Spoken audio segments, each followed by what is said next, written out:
Today on Investigate TV Plus, burden of care. I didn't realize it was going to be this hard. A dementia diagnosis is profoundly life-altering as family members often become unpaid caregivers for their loved ones. Every emotion. I promise you, I cry every day, definitely. We take an in-depth look at the emotional and financial strain caused by the disease and solutions to help you plan for long-term support. Then, providing comfort. We didn't wait until I couldn't manage it anymore. When doctors told her husband he only had months to live, he decided to take charge of the time he had left. We weren't going to let this journey happen to us. We were going to be in control. We explore their decision to begin hospice, explain the support it provides patients and their families, and speak to those advocating for more informed end-of-life care. Plus, missed and memories. We take you to one of the most intriguing and misunderstood ecosystems. My heart was just, pumping. It was great. It was really great. And show you why visitors leave feeling inspired. In-depth stories that inform and inspire. You're watching Investigate TV Plus. Senior care can be expensive, but for older adults who have not planned, the cost can be staggering, especially for those in need of memory care. I'm Lee Zurich. And I'm Tisha Powell. In 2025, 7 million Americans were living with a form of dementia, but the costs go well beyond the patient. Nearly 12 million people in the U.S. are caring for a family member or friend with dementia, often without pay or support. In some cases, caregivers may be forced to reduce work hours or leave jobs to care for a loved one who can no longer live alone. And home modifications such as grab bars, wheelchair ramps, or specialized locks can add thousands to a family's budget. Reporter Sierra Cummings explains the financial and emotional toll of dementia and speaks to a daughter who became a full-time caregiver for her father. In Midtown, between North and Piedmont Avenue, for the first time in a long time, the unforgettable is happening. Nicholas Verdi remembers. The 84-year-old who has dementia is somehow able to still perfectly strum the strings of flamenco music. Whatever it's vibrating is what you're feeling. So there's like a feedback. A genre of guitar melodies known for intense emotions, complex rhythms, often expressing themes of heartache, a familiar grief for Nicholas.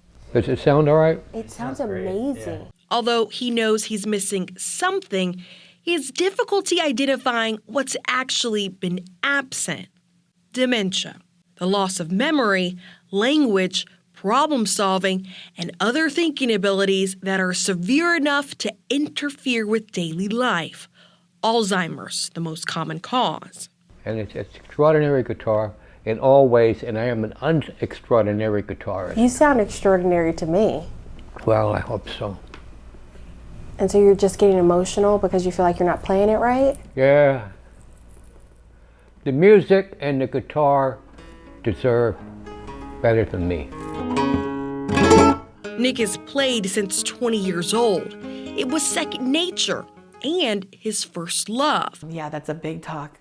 But his greatest, daughter, Andrea Verdi. And I always could tell him anything growing up. And I thought it was so cool. I could tell my dad anything, But in retrospect, I didn't realize it was going to be this hard. She became the full-time caregiver for her father. 1 in 4 adults in the U.S. are caregiving for a loved one. Nearly 12 million Americans provide unpaid care for people with Alzheimer's or other dementia, reports the Alzheimer's Association. Andrea began seeing significant decline with her father this year. He started having a hoarding problem and being very not hygienic. Forgetting to clean, misplacing things. I've never seen anything like it. Roaches. I was devastated that I was not a good daughter to have known that this was going on. So she moved him out of his home, finding an apartment for them to share together. The cost of living, the cost of his care, all climbing. There is not only the burden of bills, but also an emotional tax too. Are you scared? Yeah, I'm scared. Yeah, it's every emotion. I promise you, I cry every day, definitely. The shame and guilt, and then the anger, you know, and you have just the worry, constant worry, anxiety. Dementia caregivers that are women or those in lower socioeconomic groups are more vulnerable to higher levels of stress, depression, and anxiety symptoms. An international study even confirmed dementia profoundly impacts the quality of life for the family and partners of patients. Facts that feel forgotten by some state and federal agencies, Andrea says. According to the latest data from American Association of Retired Persons, Georgia ranked 39th in the country for long-term care services and support. The family struggling to find affordable dementia caregiving resources in Atlanta. It's why Andrea's own mom came into town from Minnesota to help with her father. Does he ever think you all are still married? No, and I think he grumbles about me once in a while. I'm committed to my daughter primarily, and I think that what she's doing is a good thing. We expect family to do. As a former hospice nurse, Elaine saw firsthand dementia's devastation. But today, she's focusing on this memorable truth. Music is an intervention with proven effects on the human nervous system, helping to even manage Nicholas's behavioral complications from his diagnosis. I hadn't heard him play for many years, and it was very touching. He doesn't have to read music or anything like that. It's in the heart and soul, you know. Yeah, this is a great guitar. It's so much better than I am a guitarist. Unfortunately, Nicholas's story isn't uncommon. A recent study shows most Americans are not prepared for the complications that come along with living longer. According to a 2019 report by the federal government, nearly 70% of older Americans will require some form of long-term care. Elder care law attorney Alice Grooms urges families to have a care plan in place before it becomes a medical necessity. She says your first step is to prepare legal documents. You want to have that power of attorney. You want to have that medical or health care directive. You definitely want to look at a last will and testament. You need to have that information to someone who's going to take care of that and make sure they can look out for you. You can learn more about the cost of care by going to InvestigateTV.com. Just type dementia in the search bar. Another important but difficult conversation for families with an aging loved one concerns end-of-life care. Experts say an early discussion about a person's wishes can remove some of the burden. It saved my life. It helped me to cope in ways that I never could have.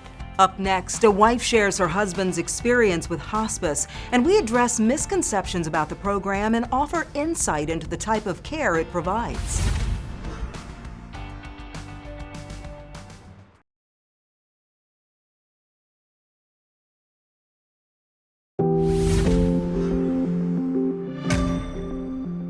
When you hear the word hospice, it might trigger thoughts of someone at the very end of their life. For patients with a terminal diagnosis who no longer want life-prolonging treatments, hospice can provide support, spiritual guidance, and pain relief. The goal of this type of care is to give the patient the best quality of life with the time they have left. But a 2025 University of Michigan study on healthy aging found about 1/3 of adults age 50 and older said they know very little or not much at all about hospice. We explore hospice care and explain the benefits available for most patients and their caregivers. Oh, Jim, I got a winner. Kathy Sherwin describes her husband Jim as the love of her life. They were married for nearly 3 decades and had 4 children.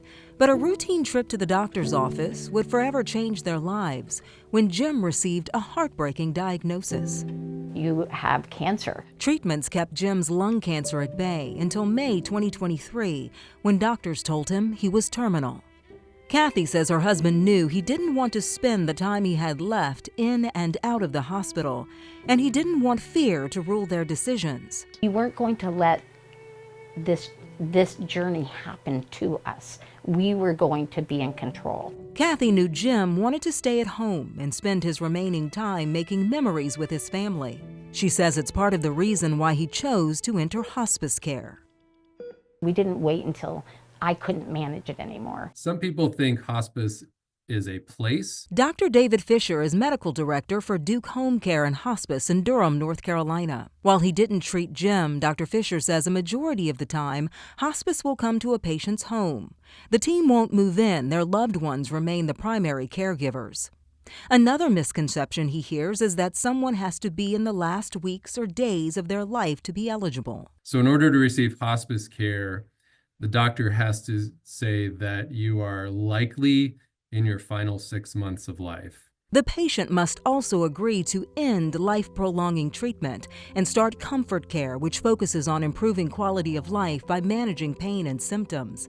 Dr. Fisher acknowledges it's a choice many terminally ill people aren't ready to make. That is a difficult decision for patients and families sometimes. Once the decision is made and a patient meets qualifications, Medicare and most private insurance benefits fully cover 4 levels of hospice care. Routine home care, continuous home care, which is a crisis-like level of in-home care for management of out-of-control pain or symptoms. Short-term inpatient care to manage pain and symptoms in a hospital, and short-term respite care, which allows a caregiver to take some time off.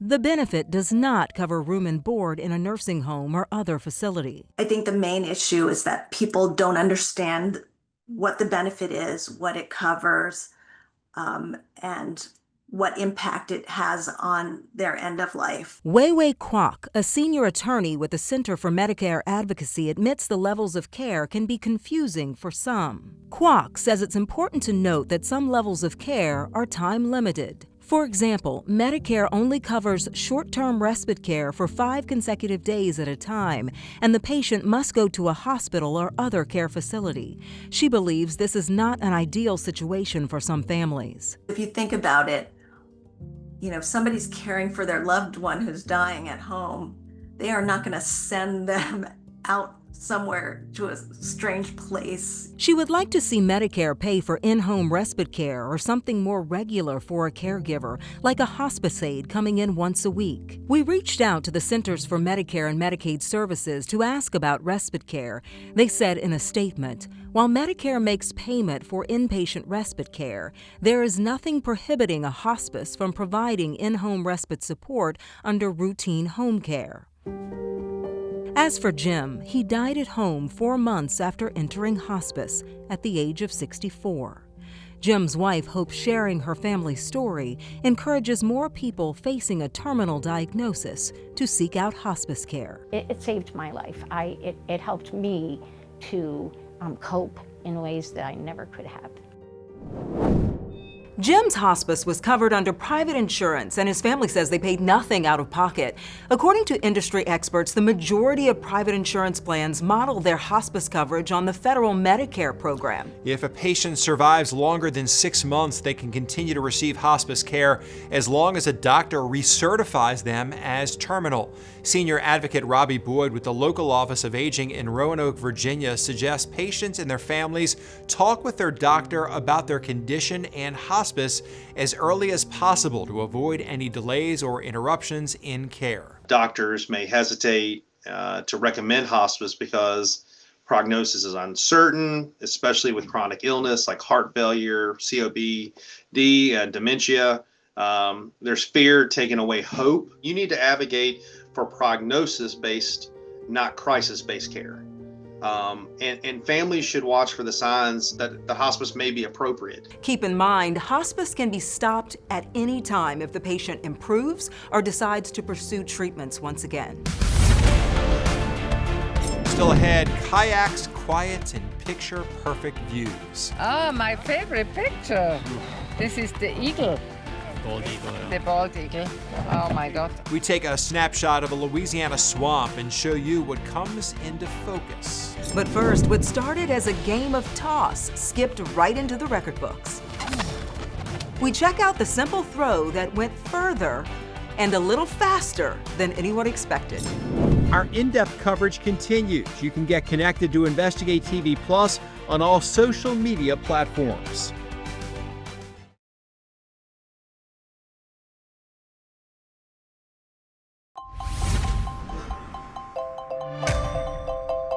A Georgia teen didn't just break, he crushed a very unusual world record. The high school student skipped a ball more than 130 times on water with just one toss. Reporter Tyler Mannon gives us the spin on his technique. Inside this backpack, something... It's not like anything crazy. A little crazy, but in the best way. There we go. He starts with rocks. Each one gets a quick dip before being skipped across the water as a warm-up. Then, the record setter comes into focus soon thereafter. Nice. It feels pretty good, I won't lie. 17-year-old Isaac Sherrod now holds the world record for Waboba ball skips on water. I mean, I don't really know how far I can go with competitive Waboba skipping, but... He tells me Waboba is short for water bouncing ball, but there's nothing abbreviated about the way it bounces out of Isaac's hand, especially on that record-breaking throw. Once I saw the skip pattern like right off the bat, like you can hear me yell in the video, I did it! Because I was like, that had to be more than 23. The old record was set using a slingshot, and he beat it by more than a dozen thanks to his technique. He says he puts topspin on the ball to maximize skip density, a splash science he picked up swiftly. I don't mean to sound like arrogant or anything, but that was my first time like getting the Waboba balls. He's barely had the things for 3 weeks, so I think it's safe to say he'll only get better with these Waboba balls moving forward. There are definitely some people out there who got like better arms than me, but I kind of had like a natural inclination for it because I do like rock skipping and stuff. Now he's in talks with the folks at Waboba about maybe breaking it again with them at his side. A collaboration that could have even more world record-breaking potential than Isaac already has on his own. All right, 2 thoughts on that story. First of all, it shows you technique. It's a big part of anything you do athletically. But secondly, they have a world record for everything. I know. I need to figure out what I can do to get a world record. Yeah, seriously, what could you do? Something very odd that no one's tried. I'm trying to think about things about you that I know. There's probably a few. We'll figure something out. Yeah. Up next, tourists from around the globe are grabbing their cameras and traveling deep into Louisiana swamps before sunrise. We reveal what they're hoping to see and show you why this fragile landscape is drawing international attention. You can watch Investigate TV Plus anytime streaming online. Get the app for Roku, Amazon Fire TV, and Apple TV. It's free to download.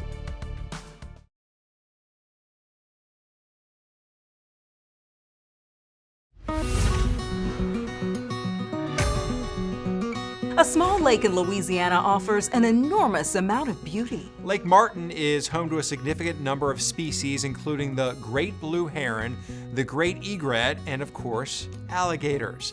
The lake is a short drive from Lafayette and was actually created in the 1950s when a 5-mile levee was built around an area that already had an existing swamp. Reporter Dave McNamara joins a group of international photographers for a sunrise tour.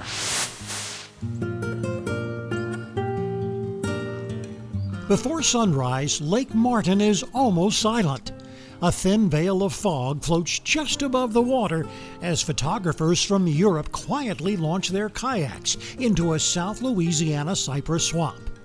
For this international tour group, the early morning light and a lingering full moon turn Lake Martin into something magical. It's completely different to our landscape in Switzerland. So yeah, we have the mountains, we have the Alps, but we don't have such nice lakes with the cypress. When you got here this morning and you saw how it was looking, what were you thinking? My heart was just, pumping. It was great. It was really great. Thomas Heidmar organizes photography tours around the world.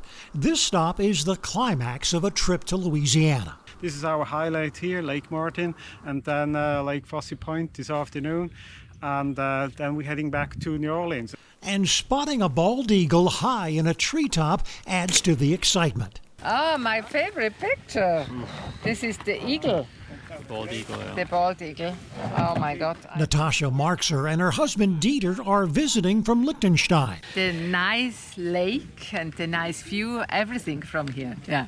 We have always been told that it's a nice place, toward, for nature, wildlife. So and we like that. So. I get people, a mixture of locals, out of state, and international visitors.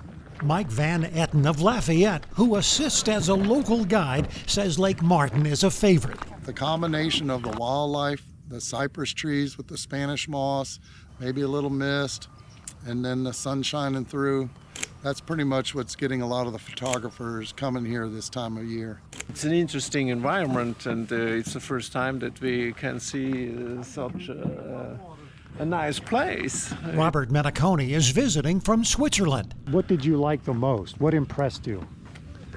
The nice people in the USA. There are a lot of things, the music, culture, fun, nature, photography. There is one more stop for these photographers. They're back on the water for a late afternoon paddle on Lake Fosse Point. It's home to some of Louisiana's largest old-growth cypress trees. You can see the age, some more than 1,000 years old, in the large, twisted cypress roots.